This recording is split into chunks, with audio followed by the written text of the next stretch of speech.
कसारा घाटात टँकर कोसळला, 5 प्रवासी ठार, 4 जखमी। नाशिक मुंबई महामार्गावरील नवीन कसारा घाटातील बलगर पॉइंट जवळ मुंबईकडे जाणारा दुधाचा टँकर 300 फूट खोल दरीत कोसळून झालेल्या भीषण अपघातात 5 प्रवासी जागीच ठार तर 4 प्रवासी गंभीर जखमी झाल्याची घटना घडली। अपघातात लहान मुलांसह महिलांचा समावेश आहे। मिळालेल्या माहितीनुसार नाशिककडून मुंबईकडे जाणाऱ्या दुधाचा टँकर दुपारी नाशिकहून मुंबईकडे जात असताना चालकाने वाहनात रस्त्यावरील ठिकठिकाणचे प्रवासी भरले होते। दुपारी 3च्या सुमारास कसारा घाटात टँकर आल्यानंतर चालकाचे नियंत्रण सुटल्याने 300 फूट खोल दरीत टँकर कोसळला।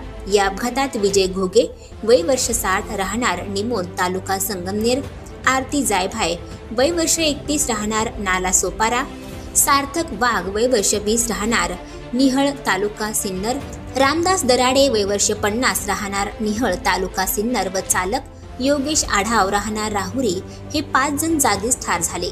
तर अक्षय विजय घुगे वय वर्ष 30 राहणार निमोण तालुका संगमनेर, श्लोक जायभाय वय वर्ष 5 राहणार नाला सोपारा, अनिकेत वाघ वय वर्ष 21 राहणार निहळ तालुका सिन्नर, मंगेश वाघ वय वर्ष 50 राहणार निहळ तालुका सिन्नर जखमी झाले।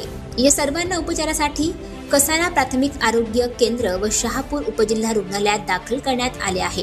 घटना उपविभागीय पोलीस अधिकारी मिलिंद शिंदे, तहसीलदार परमेश्वर कासुळे, महामार्गचे डीवायएसपी प्रदीप मैराळ, कसारा ठाण्याचे प्रभारी अधिकारी सुनील बच्छाव, पोलीस उप अधीक्षक प्रदीप मोराळे यांनी पाहणी केली। तर सहाय्यक पोलीस निरीक्षक RS होंडे, पोलीस उपनिरीक्षक P साळुंके, कर्मचारी सुनील खताळ, अमोल केदारे, सचिन बेंडकुळी, प्रवीण चासकर यांनी मदत कार्य केले। अपघातानंतर रूट पेट्रोलिंग टीम, आपत्ती व्यवस्थापन पथक आणि महामार्ग पोलिसांनी तात्काळ घटनास्थळी धाव घेत मदत कार्य सुरू केले। त्यातच जोराचा पाऊस सुरू असल्याने मदत कार्यात अडथळे येत होते, मात्र तरीही आपत्ती व्यवस्थापन पथकाने दोरीच्या सहाय्याने जखमींना बाहेर काढत उपचारासाठी रवाना केले। आणखी नवनवीन व्हिडिओ पाहण्यासाठी आत्ताच आमच्या स्टार TV 9 चॅनलला सबस्क्राईब करा, लाईक करा, शेअर करा। Bureau report, star TV 9, Igatpuri, Nashik.